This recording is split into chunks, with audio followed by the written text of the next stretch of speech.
Presenting Civil Guruji app available in Google Play Store. Download now.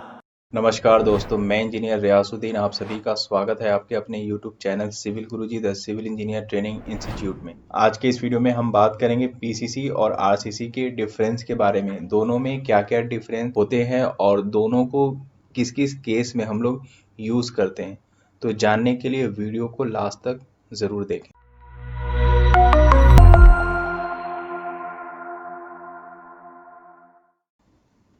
First point है हमारा PCC.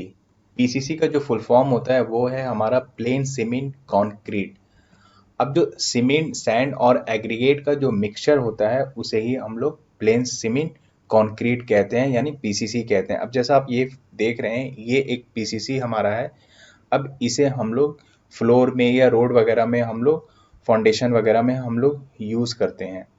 तो कुछ इस तरीके का हमारा पीसीसी होता है। थर्ड पॉइंट है हमारा PCC is weak in tension loading. PCC हमारा टेंशन में वीक होता है, जिसके कारण हम इसे बीम, कॉलम, लिंटन, स्लैब के केस में हम इसे यूज़ नहीं कर सकते, क्योंकि इन सारे कंपोनेंट में आपका टेंशन और कंप्रेशन दोनों लोड एक्ट करता है, जिसकी वजह से इस केस में हम पीसीसी को यूज़ नहीं कर सकते। पीसीसी को हम वहाँ यूज़ कर सकते हैं जहाँ टेंशन लोड नहीं आता है, मतलब सिर्फ कंप्रेशन लोड होता है, तो उस केस में हम पीसीसी को यूज़ कर सकते हैं। जैसा कि फ्लोर हो गया या रोड वगैरह, उस केस में हम लोग पीसीसी को यूज़ करते हैं।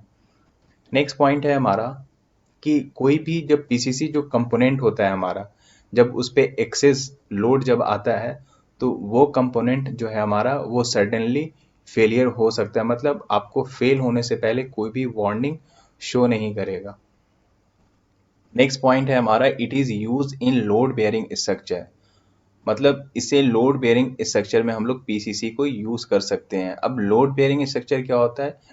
जो हमारा ऐसा स्ट्रक्चर जिसका लोड जो है आपके मशीनरी वर्क पर आता है, तो उस स्ट्रक्चर को हम लोग लोड बेयरिंग स्ट्रक्चर कहते हैं। नेक्स्ट है हमारा आरसीसी। आरसीसी का जो फुल फॉर्म होता है वो है हमारा reinforce cement concrete. Next point है हमारा सीमेंट, सैंड, एग्रीगेट और रेनफोर्सिंग मटेरियल। अब रेनफोर्सिंग मटेरियल हमारा क्या क्या हो सकता है? स्टील हो सकता है, बैम्बो हो सकता है और एल्युमिनियम हो सकता है। और वाटर के मिक्सचर को हम लोग आरसीसी कहते हैं। मतलब पीसीसी और आरसीसी का जो डिफरेंस इसमें देखा जाए तो इसमें सिर्फ हम लोग रेनफोर्सिंग मटेरियल यूज़ कर रहे हैं और आरसीसी में हम लोग रेनफोर्सिंग मटेरियल यूज़ नहीं कर रहे थे। तो दोनों में एक ये भी रीज़न होता है। थर्ड पॉइंट है हमारा आरसीसी जो है हमारा स्ट्रॉन्ग टेंशन में भी होता है और कंप्रेशन में भी होता है। तो जिसकी वजह से हमारा जो कंपोनेंट होता है, बीम हो गया, स्लैब हो गया, कॉलम हो गया, क्योंकि इन कंपोनेंट में आपका टेंशन भी जनरेट होता है और कंप्रेशन भी जनरेट होता है। तो इस वजह से हम लोग क्या करते हैं कि आरसीसी को हम लोग इस केस में, इस कंपोनेंट के लिए हम लोग आरसीसी यूज़ करते हैं। नेक्स्ट पॉइंट है हमारा when excessive load comes on RCC component. जो भी हमारा आरसीसी कंपोनेंट होता है, अगर उस पर एक्सेस लोड अगर आता है, तो एक्सेस लोड आने की वजह से जो हमारा कंपोनेंट है वो फेल होने से पहले हमें वार्निंग दे देता है एक के क्रैक के फॉर्म में। मतलब वहाँ जो है, जैसे सपोज की बीम है, अगर किसी बीम के ऊपर अगर हम लोग एक्सेस लोड अप्लाई कर रहे हैं, तो फेल होने से पहले वो क्या करेगा, एक एक क्रैक आपको शो करेगा। मतलब हमें समझ में आ जाएगा कि हाँ, ये स्ट्रक्चर जो है वो फेल होने वाला है। अगर वहीं बीम के कंपोनेंट में अगर हम लोग आरसीसी की जगह हम लोग पीसीसी यूज़ करेंगे, तो वहाँ क्या होगा, जब लोड उस पर ज़्यादा आएगा तो वो सडनली कोलैप्स कर जाएगा। तो ये मेन डिफरेंस होता है आरसीसी और पीसीसी में।